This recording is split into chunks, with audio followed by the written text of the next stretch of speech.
Hello, what's up? I see you're still with me there, and you cannot imagine how much I appreciate that. So here I have yet another section full packed with new stuff for you. And what we're going to build in this section is a beautifully styled form with a lot of complex CSS going on. So you're going to learn how to implement something I call the solid color gradient.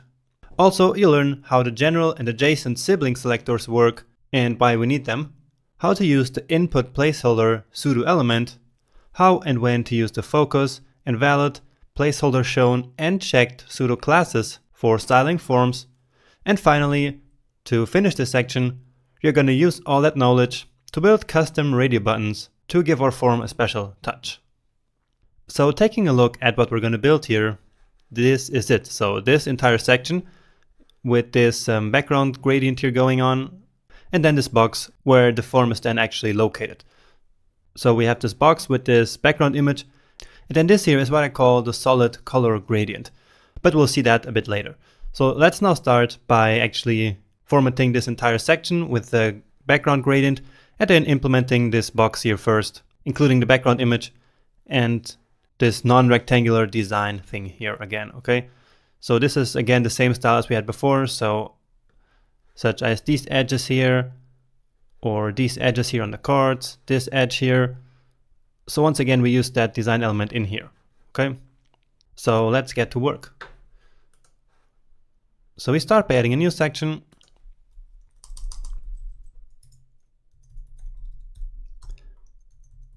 And this one is the booking section. So let's simply call it section book. Then in here, we have a row, okay? Because we want to center that box nicely in the middle. And then in there, I'm going to place an element called book. Okay, so this book here will be this entire box, okay? Now, why am I doing it this way? Well, let's think about reusable pieces and components again. I think it's only logical that we might this form here to be a component so that we could reuse it somewhere else on the page. So all these elements here that we're going to code, these all should be part of our component. So we will probably have a component called form. Now what will be unique to this page and what we really don't need to reuse, I think, is the rest of this design, like this box here with this background image and also with this edge here going on. So that's not really a reusable piece, I believe, because imagine that we have another page with a form somewhere else, maybe even without occupying the entire width here of the page. Imagine just like a small contact form somewhere on the page. Then maybe we would want to reuse the form, like these pieces here, but not this entire thing with this entire background image and occupying all the space, right? So what we're going to do is to add all of these styles that are unique to the home page here, once more to our home file. And then the form itself here, that's what will be a component, okay? So let's go back now. And that's why I called this here book. And then the component later on is what will have the name of a form. All right, but before doing that, let's actually start by styling this section book as well as the book class here.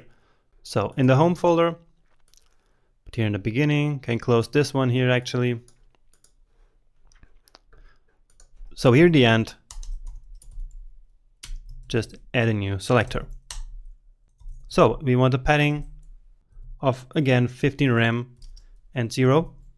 And now you saw that we had that gradient going on, so background image, linear gradient to right bottom again. Well, this here is not correct. And now the colors. So color primary light and color primary dark.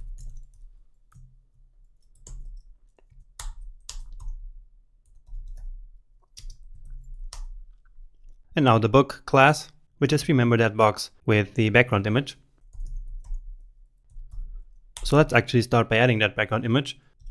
So URL, move up one level, IMG, and this one is called Nat10. And the background size of cover.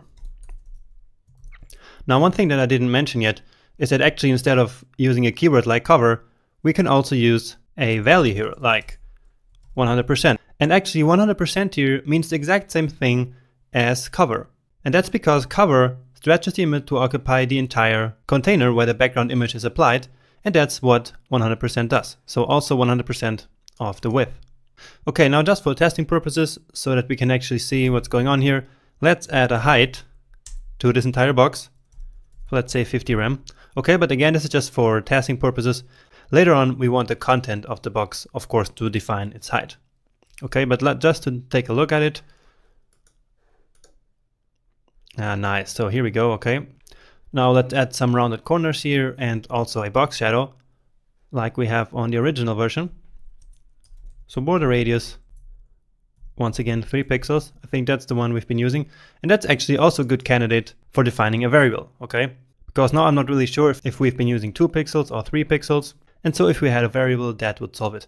So I encourage you to actually go ahead and do that. I'm not going to waste more time with that here, okay? But you should totally do it. So box shadow again.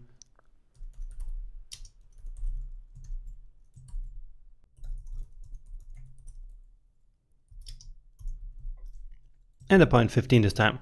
So a bit darker than usually because we have this colored background here. And well, actually it's not really showing up. Let's take a look at that. Okay, I'm missing here the unit. So that's why it wasn't working. All right, so now we have some subtle shadow here. We could actually increase it here to 0.2 or something. So the background is already dark, and so we have to make the shadow a bit darker as well, obviously. And now just to show you the 100% with the cover, let's decrease this and take a look at what's going on. And you see, so 99%, and then you see that the image starts repeating here on this side, okay?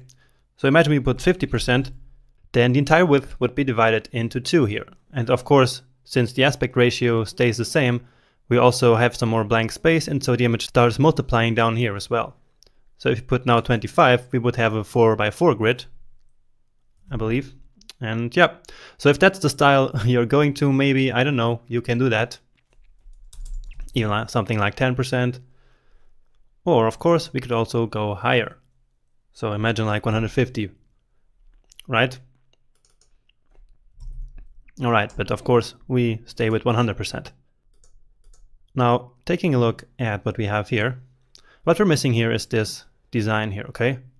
Now what we could do here is to add another element, and then on that element we would use clip path again in order to make for this shape here, right? But we are going to do something different, and that's what I like to call the solid color gradient. And what is that? Well, in fact, this is just another background color that we have on top of the image. So this is actually a gradient. So it starts from this side here, it's white all the way here, and then here all of a sudden we change to a transparent color here. Okay, so again, this is in fact really a gradient. And let me show you how we do that. And so we're going to explore the gradient function here in a bit more detail, because with gradients can do a lot of stuff, and that's why I wanted to show you this technique here as well. So you see that we always have different ways of achieving the same things. And I'm doing that here in this course, in this project, so that I can show you as many things as possible, okay? So we want the gradient to be on top of the image, and so we simply add another background image here, separated by commas, where the image is the second one, right? So linear gradient, and let's start with 2 colors. So RGBA, so the first one is white, right? So color white, but it's slightly transparent. And that's why I use this RGBA here, of course. So let's start with using some other color, okay? And once again, I'm using orange red. So this color that I really like. And this is what it would like simply without doing anything else. Okay, so from white to red. So next we should specify the direction here, okay? So we're using the to right or to right bottom here all the time, okay? But something else we can do instead of doing that is to specify an angle. So if we say, for example, 90 degrees, then instead of going that direction it was going, it will be now rotated. And so 90 degree is basically going in the X direction. So the gradient is going from left to right. But we can change that and put, for example, 105 degrees. Okay, then it looks like this, which for now looks pretty much the same, but you'll see why we do it this way, okay? And now comes the most important part of this technique, because in here we can actually specify percentages. So we can specify at different points of the gradient which color there should be. So we can say that in the beginning, let's say at 0%, we want this color here to be. So the black should be at 0%, okay? Let me actually give different lines for these different arguments here, okay? So 105 degrees, then this color at 0%, and then the orange red at the end. So 0%, then we can say that at 50%, we want this orange red color. And so this is what it's going to look like. Okay. And so what happens here? So we said at a 50%, we want it to be orange. And so here is 50%. And so here it's completely orange. It's not a gradient happens between the left side, which is where the 0 is, and here where the 50% is. Okay. And we can now go even further and say that at 50%, we also want it to be white. So what's going to happen then? Well, that's it. That's what's going to happen. So we say at 0, we want white. We say at 50, we want white. And then at 50, which is right here, the next step, we want orange. And then that is what happens. So let's experiment with some more values here. For example, we could say, where is it now? We could say here instead 50, like 40, okay? And then it would be white at 0, white at 40, and orange approximately here. And so then the gradient would happen between the 50 and the 40, okay? But if we put these two values at the same number, then what happens is that we have this solid line here. And so we have basically a gradient between two solid colors. And that's why I like to call this the solid color gradient. Now, in order to make it look like our original version, all we have to do is to replace this color here, orange-red, by another color which is transparent. So, transparent. That's also a valid CSS color, and it's simply the absence of any color, okay? And so we can use that to our advantage in this technique here, okay? So transparent, replace it here, transparent, and that's it. So with this simple trick, we just created this awesome effect here, and it was really simple, no clip path or anything like that. Now this isn't of course always possible to do. So for example, in here, where we had this, and here we have this wedge cutting out. Well, in here, we really had to use clip path. And so different tools for different situations. All right, so let's now start with our form actually. And well, before that, we actually need a container where this form can be. And so let's call that one book form. So book form. So book form will basically simply be a container sitting on the left side of this box. Okay, so basically sitting in here,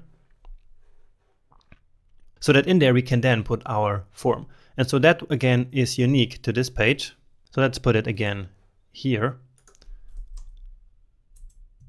And that's also why I gave it the element name here. So block element. So book is the block, and now the form is the element. And so let's say I wanted the width to be 50%. So basically to occupy half of this entire box. And then let's give it some padding as well. Let's say 6 rem. All right. And so now we're ready to start our form component. Okay. So let's go back here. And then in here, we will have finally our form. And the form will also be an HTML form element, of course. So when we have a form, we should always use the form element. So form, and I'm also giving it the class of form. Now the action is basically the script or the file where we want the form to go as soon as we hit the submit button. And now this form is not going to do anything. We just want to style it, and we're not going to give it any functionality. And so we just make it go to like nothing here, okay? So form. Now in here, we're going to have several groups, let's call them.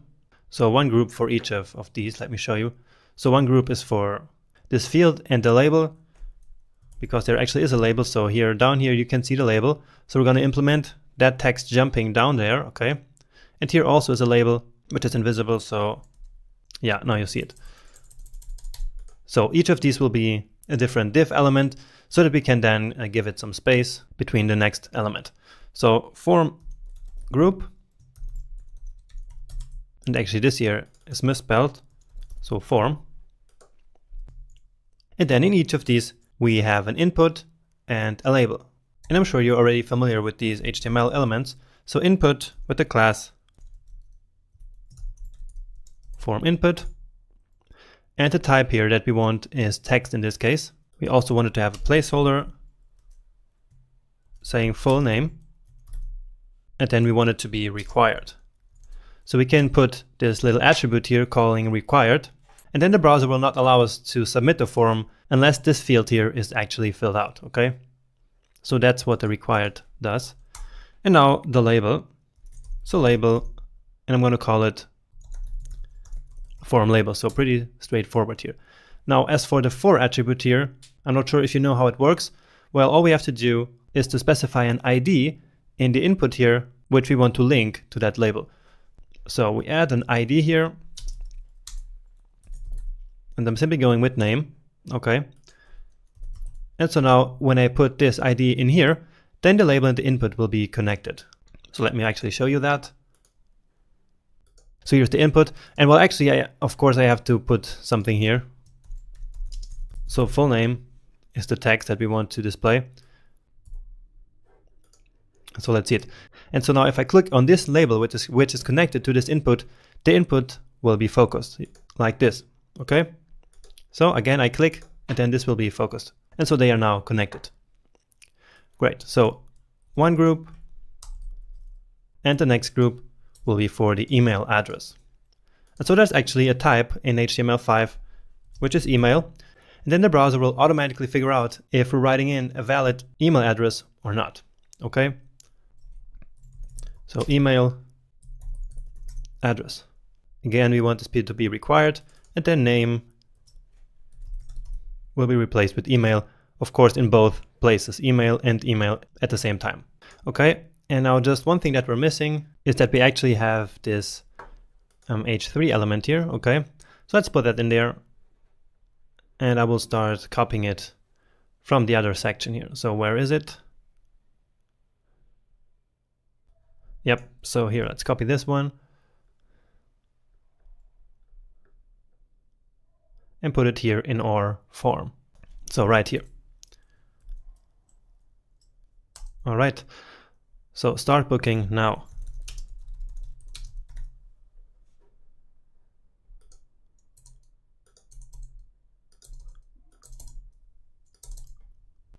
Okay, maybe that's actually a bit too much space here. And we also don't want it to be centered here, okay?